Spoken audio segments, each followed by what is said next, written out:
साहित्य संमेलनाच्या निमित्ताने आपण जमलेले आहोत. ही लोकभाषा आहे. 98व्या मराठी साहित्य संमेलनाच्या निमित्ताने आपण जमलो, ही अभिजात भाषा आहे. आणि आपण सगळी मंडळी या निरनिराळ्या बोलींच्या मधनच बोलत आलेले आहोत. आणि या सगळ्या बोलींचं संमेलन म्हणजे अखिल भारतीय मराठी साहित्य संमेलन आहे असं आपण म्हणू. या संमेलनाचं उद्घाटन सन्माननीय देशाचे पंतप्रधान करत आहेत. ही आमच्या दृष्टीने फार आनंदाची गोष्ट आहे.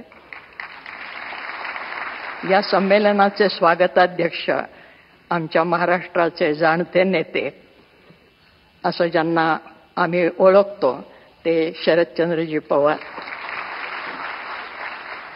संमेलनातला आवर्जून उपस्थित राहिलेले महाराष्ट्राचे मुख्यमंत्री नागपूरहून खास आले, म्हणजे पुन्हा विदर्भातून आले, असा सगळा महाराष्ट्राचा कानाकोपरा इथे जमलेला आहे.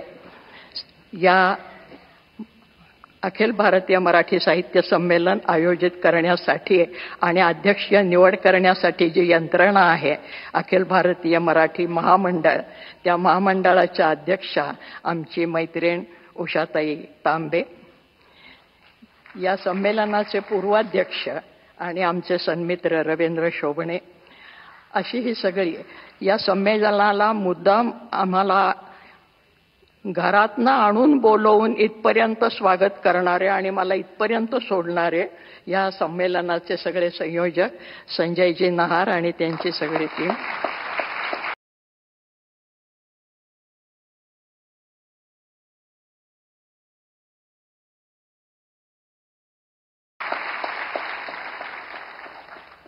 आपण सगळी मराठीवर उदंड प्रेम करणारी माझे बहीण भावंडांनो, आज फार काही बोलायचं नाही.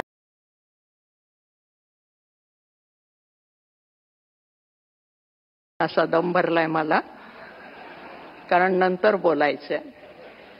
पण आपण आपल्या देशाच्या पंतप्रधानांना ज्या विठ्ठलाची मूर्ती दिली, ती विठ्ठल रखुमाईची मूर्ती, हे आमचं आराध्य दैवत आहे महाराष्ट्राचं, आणि हे आमच्या उदार संस्कृतीचं प्रतीक आहे. कारण हा विठ्ठल आला कुठून? कानडा व विठ्ठलू कर्नाटको. कर्नाटकातनं आला, महाराष्ट्रामध्ये स्थिर झाला, आणि आजही वारीसाठी जी मंडळी येतात ती नुसती मराठी मंडळी नसतात. महाराष्ट्र, कर्नाटक, तेलंगणापासून ही सगळी मंडळी विठ्ठलाकडे येत असतात. हा विठ्ठल कसा आहे? मराठी माणसासारखा साधा आहे, कष्टकरी माणसासारखा. कांबळ खांदी वाहन पायी डोईस मुंडासे, श्यामल रंगी सान रूपते साधेपण भासे. आत्ताच आपण मूर्ती पाहिली. गोऱ्या रंगाची त्याला हौस नाही, सावळाच आहे तो. आणि सावळा नुसता नाही, काळा सावळा आहे सगळा. महाराष्ट्राला जो रंग आहे त्या रंगाचाही अभिमान आहे. असा हा विठ्ठल, तो सर्वांना सामावून घेणारा. त्याचे भक्त जर तुम्ही पाहिले तर सर्व जाती जमातीचे भक्त त्याच्या पायाशी जाणारे आहेत. त्याच्यात सर्व व्यवसाय करणारी मंडळी आहेत, सुतारे, लोहारे, चांभारे, गावकुसाबाहेरची मंडळी आहेत. उच्चवर्णीय आमचे एकनाथ महाराज आहेत आणि सगळ्यांचे शिरोमणी ज्ञानेश्वर महाराज आहेत, ज्यांचं पसायदान आपण ऐकलं. या प्रत्येकाने मराठीची स्तुती केलेली आहे, हे आपल्याला माहीत आहे. माझा मराठाची बोल कवतुके परी अमृतातेही पैजा जिंके, असं म्हणणारे ज्ञानेश्वर महाराज. संस्कृत भाषा दैव्य केली, प्राकृत काय चोरापासूनही आली, असं ठणकावून सांगणारे आमचे एकनाथ महाराज. तेव्हा ही अभिजात मराठी झाली, त्याचं पायाभरण करणारी ही सगळी मंडळी आहेत. आणि ज्या वेळेला महाराष्ट्रामध्ये शिवाजी महाराजांनी राज्य स्थापन केलं, त्याचे विश्लेषण करत असताना महाराष्ट्रामध्ये शिवाजी महाराजांनी राज्य कसं स्थापन केलं त्याचं विश्लेषण आमच्या न्यायमूर्ती महादेव गोविंद रानडे यांनी असं केलेलं आहे की संतांनी शिवाजी महाराजांच्यासाठी भूमी निर्माण केली होती. कारण मराठी भाषा जी टिकवली ती संतांनी टिकवली. भाषा ही प्रत्यक्ष जीवनात असावी लागते, कारण भाषा ही एक जैविक अशी गोष्ट आहे, जिवंत. जर भाषा बोलली तर ती जिवंत राहते, नुसती पुस्तकातनं आणि ग्रंथातनं ती जिवंत राहत नाही. म्हणून भाषा ही जैविक आहे. आणि महाराष्ट्राला सातत्याने पांडुरंगाचं स्मरण मराठीतनं करायला लावणारी ही भाषा संतांनी जिवंत ठेवली आमच्या. आणि आमच्या या संतांच्या मध्ये मुद्दाम आवर्जून सांगते की मराठी साहित्याचा उगम कुठे झाला, अमुक साली शाळा निघाली आणि माणसं शिकायला लागली, हे आमचं आधुनिक पांडित्य झालं. ज्या दिवशी आईने पहिली ओवी आपल्या बाळाला म्हटली असेल त्या दिवशी मराठी भाषा जन्माला आली.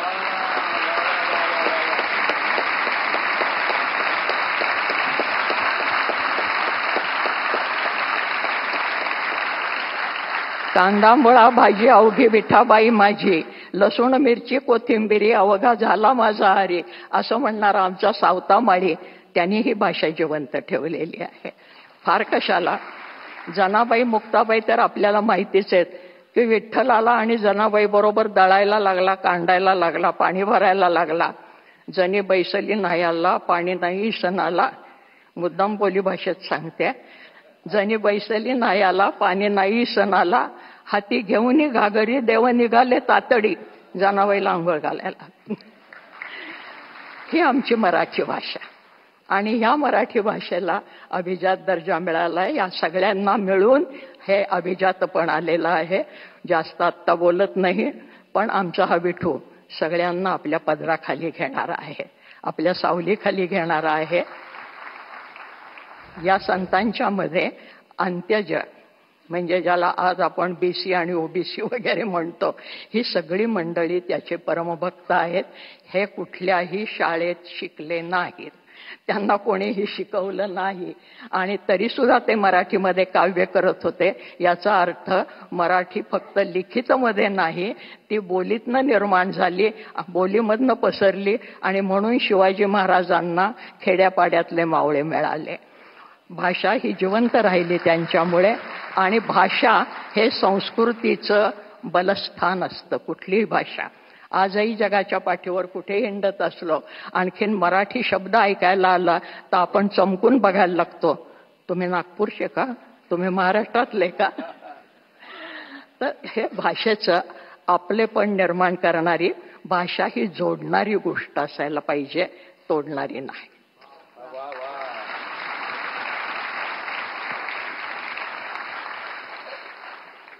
पंतप्रधान महाशय हे महाराष्ट्राचं प्रतीक म्हणून आपल्याला दिलेलं आहे की ही भाषा जोडणारी आहे. याच्यापेक्षा आत्ता मी जास्त बोलत नाही, कारण संत साहित्याने आम्हाला हे शिकवलंय. पण अंत्यज स्त्रिया सुद्धा आमच्या बोलत होत्या. आणि आज ज्याला आम्ही पुरोगामी म्हणतो, आणि कोणी कोणी उपहासाने पुरोगामी म्हणतात, ते पुरोगामी काही म्हणू देत, पण खरोखरच आमचे संत हे पुरोगामी आहेत. त्याचे उदाहरण जात पात पक्ष पंथ स्त्री पुरुष भेदाच्या पलीकडे. त्यामुळे स्त्री अध्यक्ष झाली हा महत्वाचा मुद्दा नाही, गुणवत्ता हा महत्वाचा मुद्दा आहे.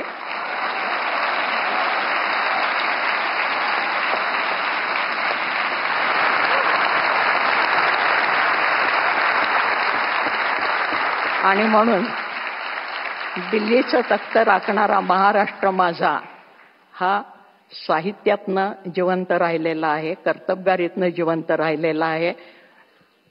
ज्या ठिकाणी संमेलन होतं आहे त्या ठिकाणी मराठी माणसांनी एकदा छावणी टाकलेली आहे. हा सगळा इतिहास आपल्याला माहिती आहे. या संमेलनाचा 70 वर्षापूर्वी जे लक्ष्मण शास्त्री जोशी अध्यक्ष होते, त्यांना मी गुरुस्थानी मानते. त्यांचा सहवास मला काही काळ लाभला. त्यांच्याबरोबर मी काही काळ काम केलं विश्वकोशामध्ये, याचाही मला अभिमान आहे. त्या काळामध्ये जे काकासाहेब गाडगीळ साहित्य संमेलनाचे स्वागताध्यक्ष होते, आणि आज पुन्हा महाराष्ट्राचे शरदचंद्रजी पवार आहेत. तर ते काकासाहेब गाडगिळांच्या नावाने मला नुकताच एक पुरस्कार त्यांच्या नातवानी सांगलीला आणून दिला घरामध्ये, अनंतराव गाडगिळांनी. आणि कदाचित शरद भाऊंच्या लक्षात नसेल, परंतु त्यांच्या राष्ट्रवादीने एकेकाळी माझी मुलाखत घेतली होती आणि त्यानंतर त्यांचं कुठेतरी भाषण झालं. त्यावेळेस त्यांनी सांगितलं होतं की महाराष्ट्रामध्ये अजून कोणी कोण साहित्य संमेलनाचे अध्यक्ष व्हायला पाहिजेत. ती जी काही 5-6 नावं घेतली होती त्यात एक माझं नाव होतं, ते छापलेलं अजून माझ्याकडे आहे. आज असा गंमतशीर योगायोग आलेला आहे की ज्यांना मी गुरुस्थानी मानते ते शास्त्री बुवा म्हणजे जोशीजी, लक्ष्मण शास्त्री जोशी यांच्या जाग्यावर मला उभं राहण्याचं भाग्य मिळालं. ज्यांनी ती इच्छा प्रकट केली होती ते स्वागताध्यक्ष आहेत. आणि ज्या प्रधानमंत्र्यांचा तो अधिकार आहे, त्या राजधानीमध्ये हे संमेलन होतं आहे आणि प्रधानमंत्री त्याचं उद्घाटन करता आहेत. या सगळ्या अतिशय आनंदाच्या गोष्टी आहेत. हा आनंद आपण पुढचे 3 दिवस सगळ्यांच्या संगतीमध्ये घेणार आहोत आणि आपण एकमेकांचं मैत्र जोडून पुढे जाणार आहोत. कारण भूता परस्परे पडो मैत्र जीवांचे, हे ज्ञानेश्वर महाराजांनी सांगितलं.